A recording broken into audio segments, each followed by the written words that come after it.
Saviez-vous qu'en 20 ans, les injections de Botox ont augmenté de 459%, ce qui en fait la procédure cosmétique la plus courante et populaire? Mais qu'est-ce que le Botox? La toxine botulique, plus communément appelée Botox par sa marque commerciale, est une molécule à masse molaire élevée sécrétée par la bactérie nommée Clostridium botulinum. Cette bactérie est à l'origine du botulisme, une maladie causée par une intoxication alimentaire. Elle se contracte via l'ingestion de la toxine botulique, qui est considérée à forte dose comme la substance la plus fatale pour l'être humain. En comparaison, elle est environ 6 millions de fois plus intense et plus mortelle que le venin d'un serpent à sonnette. C'est au 19e siècle que la notion du botulisme apparaît pour la première fois. En effet, Emile van Hermingen, un bactériologiste belge, découvre cette maladie en 1896 lorsque 36 personnes tombent malades et que 3 parmi elles meurent. Il découvre la cause de cette maladie dans le jambon qu'il avait consommé et qui avait été mal préservé. Il découvre ainsi le germe et l'associe à la maladie du botulisme. Il existe plusieurs types de botulisme humain. Il peut être infantile, intestinal ou même attrapé via une blessure ou une inhalation. Dans tous les cas, la bactérie responsable du botulisme produit des spores, soit des cellules résistantes à la chaleur qui se propagent dans nos sols et dans nos eaux. En grande quantité, ils sont nocifs pour la santé. Toutefois, en absence d'oxygène, c'est-à-dire en milieu anaérobique, les spores se développent et excrètent des toxines.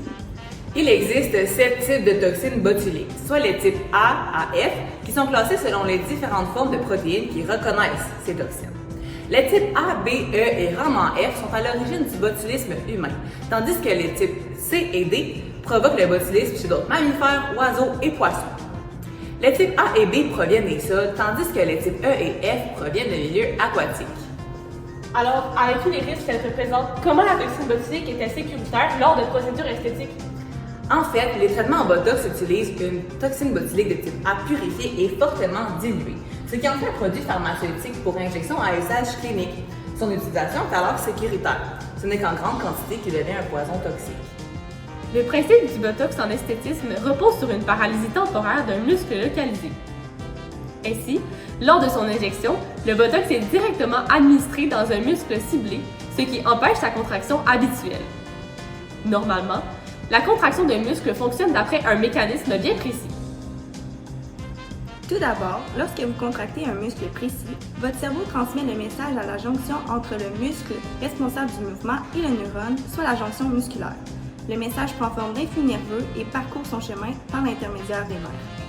Une fois la jonction musculaire, l'influx nerveux libère une hormone nommée l'acétylcholine hors du dernier neurone.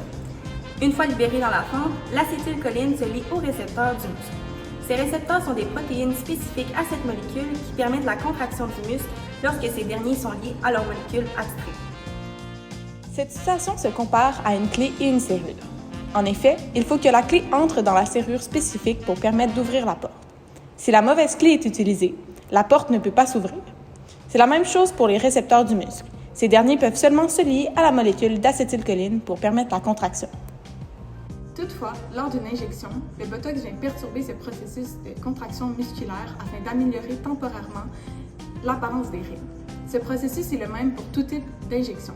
Par exemple, lors d'une injection aux lèvres, le grossissement est plutôt le résultat du relâchement musculaire, ce qui incline les lèvres vers l'extérieur, et donne l'illusion que le volume de celle-ci a augmenté.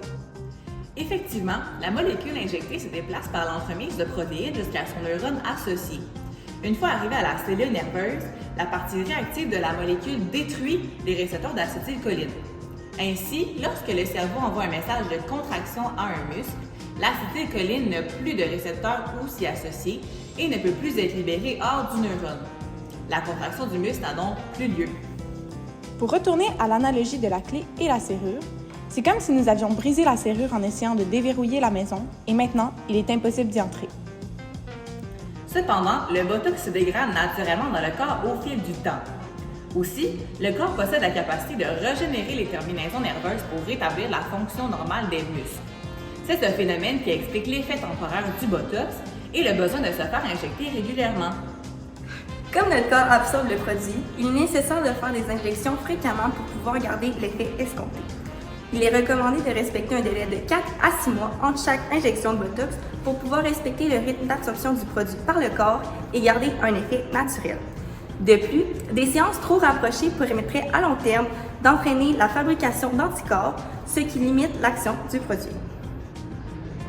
Cependant, la durée d'efficacité de l'injection varie selon le type de personne.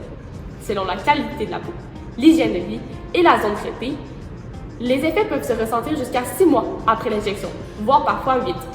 Il est tout de même important de prendre en compte plusieurs facteurs avant d'avoir recours à ce type d'injection, notamment les effets secondaires. Les effets secondaires les plus bénins sont des maux de tête, des rougeurs, des douleurs et même parfois des ecchymoses. Par contre, lorsque le Botox se propage dans votre corps, il est possible de ressentir des paupières tombantes, de même avoir des pertes de fonction musculaire, d'avoir des problèmes de déglutition et une vision double. Il faut donc être vigilant lorsqu'il est temps de prendre en compte les différentes cliniques qui offrent ces services. Les personnes autorisées à faire des injections de Botox sont les membres de l'Ordre des infirmières et infirmiers auxiliaires du Québec, ainsi que les médecins membres du Collège des médecins du Québec. Ceux-ci doivent satisfaire certains critères afin de pouvoir effectuer des procédures d'esthétique. En particulier, les infirmières et les infirmiers qui prodiguent des soins esthétiques doivent le faire dans le cadre de leur champ d'expertise selon la réglementation. De plus, ils sont formés sur les techniques d'injection. En effet, la formation de base sur les injectables se déroule sur 2 journées complètes et comprend une partie théorique, une partie pratique sur un modèle ainsi que des démonstrations. Il y a plusieurs types d'applications possibles, tels que les plis horizontaux sur le front, c'est-à-dire les rides qui se creusent à l'horizontale sur le front, les rides de la glabelle, soit les sillons qui se forment entre les sourcils, et les plats de doigts, qui sont les rides autour des yeux. Toutes ces injections ont un coût qui se situe entre 200 et 750 $. Pour les injections plus complexes, telles que les brides du cou, les rides autour de la bouche et les rides du menton, leur coût varie entre 200 et 600 $. Autre que dans le visage, les injections de Botox peuvent se faire pour traiter certains problèmes. Par exemple, on peut traiter l'hypersudation au niveau des aisselles, des mains et des pieds, l'hypercontraction d'une vessie hyperactive et les douleurs migraineuses reliées à la contraction de certains nerfs, tels que le nerf d'Arnold qui provoque une douleur remontant de l'avant du front jusqu'à l'arrière de la tête. De plus, le Botox peut soulager les migraines ophtalmiques déclenchées par le stress et la fatigue qui provoquent des taches aveugles, des éclairs lumineux, l'excès de salivation, le bruxisme, c'est-à-dire le grincement des dents, et donc une usure prématurée de la dentition. Bien que le Botox comporte de très faibles risques d'utilisation, il est déconseillé à certaines personnes d'avoir recours à ce genre de procédure, notamment les enfants, les femmes enceintes, les femmes qui allaitent et les personnes ayant une maladie neurodégénérative sont fortement déconseillées. Aussi, il est fortement important de regarder la liste de médicaments pouvant interagir avec la toxine botulique, tels que les antidépresseurs, les médicaments pour les allergies et les relaxants musculaires. Ainsi, en cas de doute, contactez votre médecin ou votre pharmacien pour regarder votre prescription. Il pourrait vous dire d'arrêter les médicaments, de modifier votre prise ou même de ne rien changer. Il est donc important de les contacter avant toute cette injection. Pour ce qui est des coûts, ceux-ci sont en relation avec la fonction et le nombre de régions à traiter. En effet, certaines zones comportent de plus gros muscles et requièrent une dose plus élevée que d'autres. Il se peut donc qu'une seringue de 1 ml soit suffisante pour un client, tandis qu'un autre nécessitera une dose de 1,5 ml. Les demi-doses s'offrent dans la grande majorité des cliniques à Québec. Après avoir reçu des injections de Botox dans le front, le cerveau de certaines personnes différencie différemment les expressions des autres. En effet, il a été démontré qu'il est plus difficile d'analyser et de reconnaître les émotions et les expressions faciales des autres individus. Cette situation est comparable aux masques de procédures utilisées lors de la pandémie de COVID-19. Certes, tout comme les masques, puisqu'une partie du visage est cachée ou paralysée, un individu peut transmettre un message et faire comprendre le message complètement inverse à son récepteur. Après une injection de Botox, il est important de suivre quelques conseils pour les soins post-injection. Par exemple, il ne faut pas s'allonger pour les 6 heures suivant l'injection, en plus de ne pas se toucher le visage pour les 24 heures suite au rendez-vous afin d'éviter de répandre la toxine vers d'autres parties du visage. De plus, il est fortement déconseillé de faire du sport pour les 24 heures suivant le rendez-vous, car l'accélération de la circulation sanguine facilite la diffusion de la toxine. Il est également conseillé de contracter le muscle injecté 3 fois par jour pendant 3 jours pour assurer une bonne pénétration du produit dans le muscle.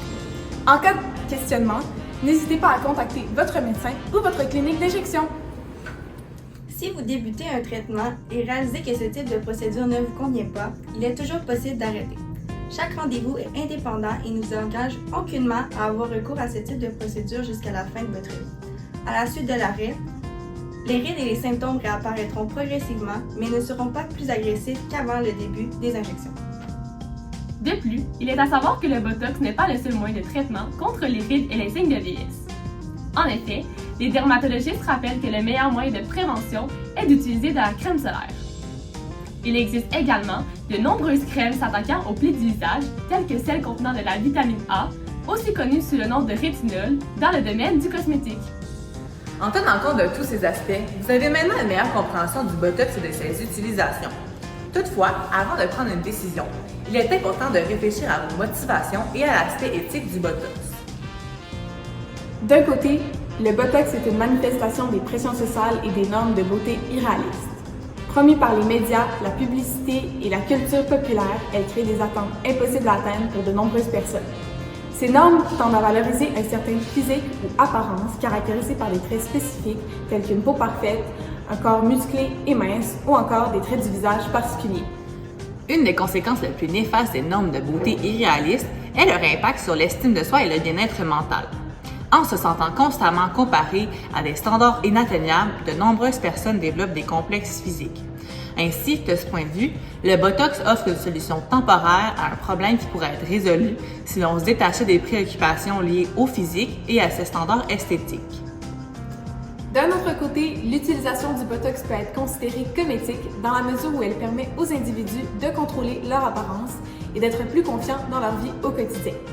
Par exemple, pour certaines personnes, l'utilisation du Botox peut améliorer leur bien-être psychologique comme en réduisant l'anxiété liée à leur apparence, en permettant de se sentir mieux dans leur peau et en leur donnant plus de confiance dans leurs interactions sociales. Par ailleurs, son utilisation peut également apporter des avantages médicaux significatifs. Dans ces situations, son utilisation peut être considérée comme éthique car elle améliore la qualité de vie des individus et soulage leurs symptômes. En résumé, la toxine botulique, appelée Botox par sa marque commerciale, est une molécule sécrétée par la bactérie Clostridium botulinum. Malgré le fait que cette bactérie est à l'origine du botulisme, une maladie potentiellement mortelle causée par une intoxication alimentaire, les traitements en Botox utilisent une toxine botulique purifiée et fortement diluée, ce qui en fait un produit pharmaceutique pour injection à usage sécuritaire. Ce n'est qu'en grande quantité qu'il devient un poison toxique. Au niveau biologique, la toxine botulique est directement administrée dans le muscle localisé, ce qui cause sa paralysie temporaire. En effet, elle agit sur les récepteurs du neurotransmetteur lié à la contraction des muscles, appelé l'acétylcholine. Son rôle est de cliver les récepteurs pour empêcher l'action de l'acétylcholine. En effet, puisque le système se régénère, l'action de la toxine botulique est temporaire. Pour ce qui est des coûts, ceux-ci varient dépendamment des procédures, c'est-à-dire des régions différentes, ainsi que du nombre de participants. Il faut s'attendre à certains effets secondaires à la suite des interventions, mais rassurez-vous, ils partent avec le temps. De plus, soyez vigilants lors du choix de la clinique et assurez-vous que votre médecin soit bien qualifié pour éviter les effets secondaires qui ont des dommages permanents. Finalement, prenez le temps de réfléchir sur les motifs qui vous incitent à avoir recours à ce type d'intervention.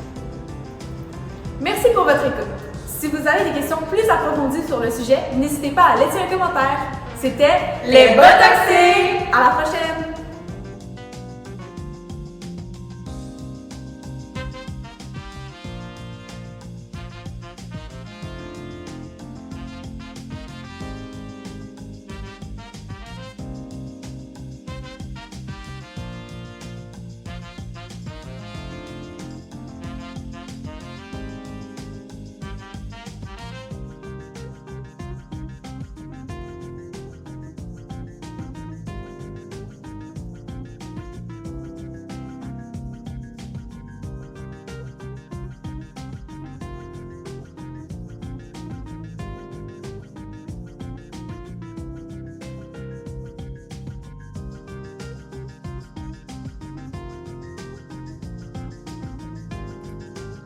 En effet.